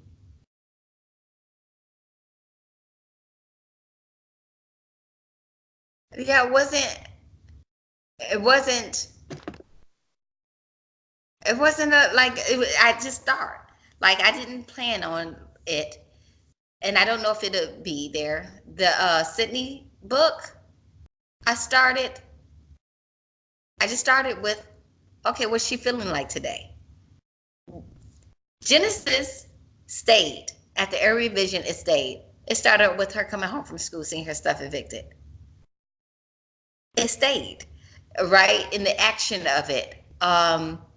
Because I knew that she was dealing with evictions, right? That's a great opening. Pulls you right in because you're immediately, oh my, this poor woman or this poor girl. What's going to happen next? My God, what a terrible start she's got. Yeah, that stayed the same. I just put it right in, and I guess I could have started with her being in school. On the, I guess I could have started with her in the middle of dad coming home gambling. I don't know. It just, I wish I had something in depth. It's just like, maybe that's the only thing I get divinely. I don't know. Like, well, sometimes I find this. I don't know if you find this, but sometimes it's like dousing for water with the stick. Like you're going around, you just feel like, oh, it's here. It's here. This is the spot.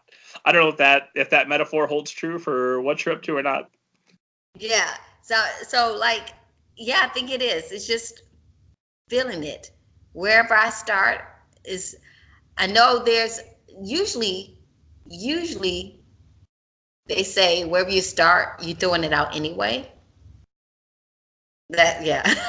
You say. Yeah, I've heard that. Yeah, that's what they say because it's no action there. So I try to start with Genesis where there will be the action.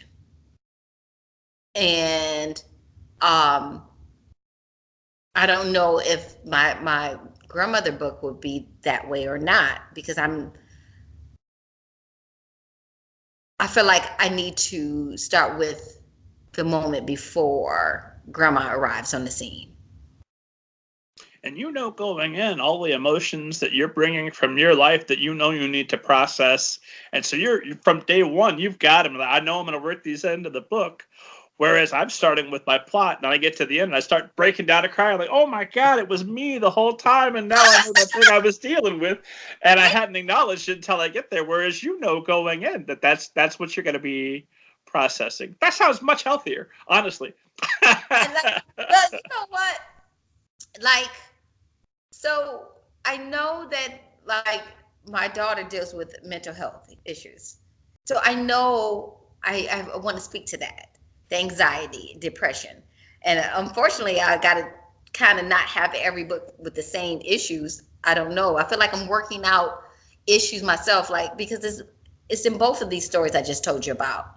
The anxiety and depression and grief. Grief brings on depression. I was dealing with it when I found out that my daughter tried to commit suicide. I mean, I had to go get counseling, and I realized the depression runs in my family, and I was like, oh my gosh, I'm working out things, and maybe that's why. And I lost my dad, I lost my brother, I lost so many people back to back, and maybe it's why grief is still coming up. That I'm working out these issues that I haven't yet sorted out. I don't know, because I was thinking about it. It's like, wow, my stories feel like they're dealing with the same type of emotions, and perhaps like with Genesis, I needed to deal with self-love. And that's where it came from. I'm dealing with all the self-hate, and it's affecting me, and maybe I need to deal with it, this internalized racism, and put it out there and heal. And perhaps I'm dealing with the mental health issues that's going on, and the grieving that's going on, and wanting to speak up when you feel like you don't have a voice. That's why I'm trying to work out. And maybe that's what going in that you can include it in your journals and your outlines and everything. That, hey, I have this stuff. I go ahead and admit my own human frailty and weakness that this has to be dealt with, and I'm going to put it on the table. That's fascinating. Wait a minute. You've interviewed tons of authors. I'm not the only one that thinks like this. I hope not. No, but I always make the joke that if I ever talk to 3 authors in a row that are all successful and all do the exact same thing, I'm canceling this podcast. I'm going to start doing that. So there's just so many different ways to approach and do, similar things. Like you talk to enough readers, you get some, or enough writers, you get some variation of read a lot and write a lot. Because guess what? You're going to have, everybody has to do those 2 things. But within that, within those parameters of things that have to happen going into work, no, I think you're the first person I've talked to, at least that admitted that they knew exactly what emotions and what parts of their life they needed to deal with within a story going in. Wow. So like with Genesis, that was the hard part because I used this book called the Scene Book, and I was writing out just scenes that the emotion wasn't flowing through. And my editor was like, the emotion is not connecting, right? And so I had to write on these big papers. I wrote each scene out and the emotions that were in each scene. When these are like up on a wall someplace? Yep, I have a clear wall over here, and I put up my big papers, and I wrote each scene down on, and I posted it on actually Facebook and Instagram, and then you see all the sticky notes and everything. But yeah, so the opening may have a scene like with Genesis. She's excited, right? And then there's like embarrassment. And then there's like at the end, she's furious that dad has done this again. Well, it ends. So I picked it up with the next scene. Not necessarily the chapter, but I thought it was a chapter. But I had to build up to it. Like I can't just have a different emotion at the opening of that scene. Unless it's she still has to carry on. Even if it's 2 days, I need to touch on the fact that she was still furious with dad. So I wasn't connecting all of these. It was like, okay, we're over it. Nope, we're not. We got to go back and touch on it. So that's where I know not necessarily every emotion, but I feel like I know the bigger emotions that are going to be in there. Like with death, you got your joy, you got your shame and guilt that we all experience, and there's that whole pain. But so I know the bigger emotions, but as they go from scene to scene, that'll evolve as I know what happens. So where's I'm going to call it the juice, but that's the wrong term. Where's the thing that keeps you going? Because for me, I know it's finding out. I have an idea what the ending is going to be, but it's finding out how the characters are going to get there and how they're going to overcome their problem or fail to, and who's going to die, who's going to live, all that fun stuff. But when you know all of this going in, what is it that gets you excited, that keeps you writing long enough to finish the manuscript? I haven't figured that one out yet because I have not finished this manuscript. Like I need help. I want to the beginning of it. Like I get to a point where I get to the middle and I'm like, I don't know. I don't know what happens. But I'm sure you had that happen with Genesis as well, and you obviously finish it and finish it again and finish it again until you had the final version. I think the idea of discovery excites me too. When it's like a puzzle and you get the piece and like it goes right there. You're like, I didn't know that. Like it's a whole discovery. I'll have my jazz going, my John Coltrane going, and I'm writing along, and it's like, oh my gosh, is that what she's feeling?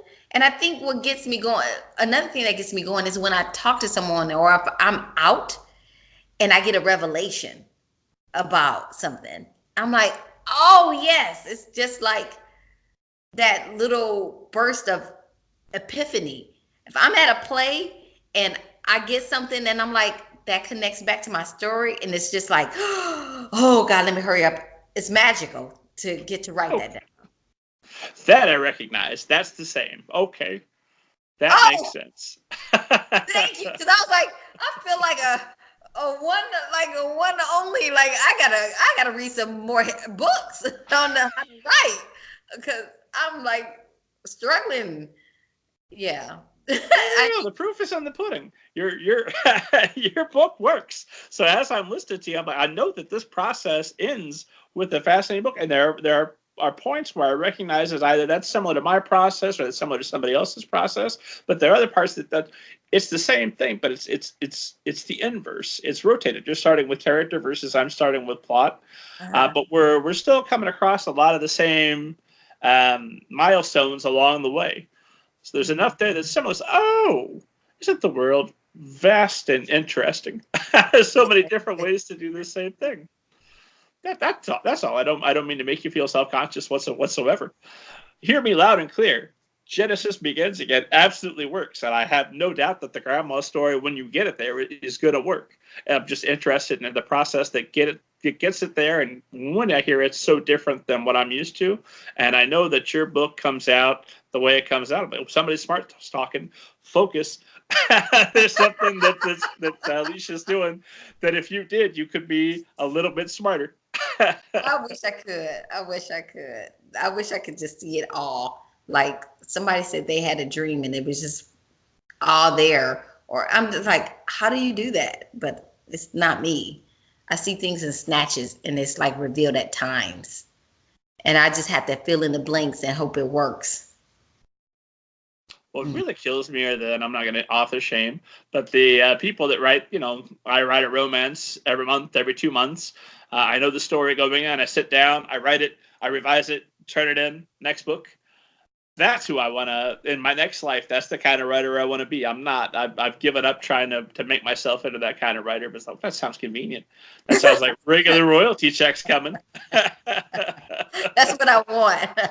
I keep thinking, I want to do something. I need to learn how your way, the plot, because I would love to write a small, some chapter books to just keep, something fun and adventurous. That way I can focus when I want to on the heavy stuff and just give myself a break from being in these deep emotions. I need to. Maybe, but I think we all write the kind of books that, you said that when we started that the thing you bring to a story is that Alicia D. Williamsness. And it sounds like this is the essentialness of the Alicia D. Williamsness. This is how you get there. Yeah, thank you. Well, I know we're past the time we said we'd go towards, so it's about time to call it a day. I don't want to wear you out and talk your face off. I know other authors will be wondering why I didn't ask you at least 2 more questions. We'll call it a day. I have to ask you, Alicia D. Williams, have you ever seen a flying saucer, and do you believe in them? Because that's the show. I always ask. I do believe in them, but have never seen them. But I watched a lot of conspiracy documentaries on them. I love. I think it's fascinating. Me too. I'm sure they're out there. And then my last question. I hope not. What a waste of space. Which I think I stole from Contact. So there you go. I'll own that. And then my last question for you, and then we'll call it a day, is if there was one piece of advice you could go back and give yourself at the start of your writing career that would have made things easier for you, that would have made a significant difference, what 1 or 2 things would you go back and tell yourself? I would tell myself to trust myself. Like, trust yourself. Stop doubting. I know that it's who we are. We don't believe in ourselves enough, but trust yourself. Go forward unabashedly, like with the risk that you had when you were just jumping up and moving to each state without money. Do that with your writing. Just jump, go forward, dive in, and just love every experience of it. Laugh more.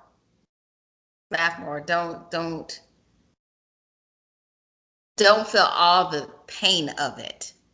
Give yourself some breaks to laugh more with it and enjoy that. I think sometimes we get so frustrated because we're, hungry for it. And lastly, don't measure yourself against other people. Everybody's journey is so different.